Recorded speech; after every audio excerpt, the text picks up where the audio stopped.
संध्याकाळी विंडोत छान अशी हवा सुटली होती म्हणून मी बसली माझा चहाचा कप घेऊन विंडोमध्ये. आता चहा म्हणजे माझा जीव की प्राण, जे मला ओळखतात त्यांना सगळ्यांनाच माहीत आहे. आणि समोरच मला टेरेसवर दिसत होती अशी पूजा चालू होती. आता कसली ती माहीत नाही, पण छान होती. मग आली मी माझं काम आवरायला. एक काम किती दिवसाचं राहिलं होतं. सचिनने हे आणून दिलं होतं फोल्डर. म्हणाला, आयुचे सगळे सर्टिफिकेट यात ठेव. कारण आधीचं फोल्डर खराब झालं होतं, पण मी किती दिवसापासून ते केलं नव्हतं. आज आईला लावला मस्का. म्हटलं, चल एक एक सर्टिफिकेट दे आणि मी ते लावत जाते. त्यात त्याला मिळाला त्याचा हा लहानपणीचा फोटो. किती क्यूट आहे ना.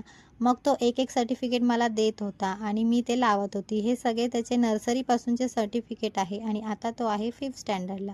मग आम्ही ते असे व्यवस्थितपणे फोल्डरमध्ये लावले आणि नंतर गेली होती आमची गॅस पाईपलाईन. हो, आता जेवण कसं करणार, म्हणून आम्ही केलं होतं बाहेरून जेवण ऑर्डर आणि तेच इथे जेवलो. मग लावला होता आम्ही टीव्हीवर असा पिक्चर, परमसुंदरी जान्हवी कपूरचा. ठीक आहे, लव्ह स्टोरी आहे. ज्यांना बघायचं आहे बघू शकतात. चल.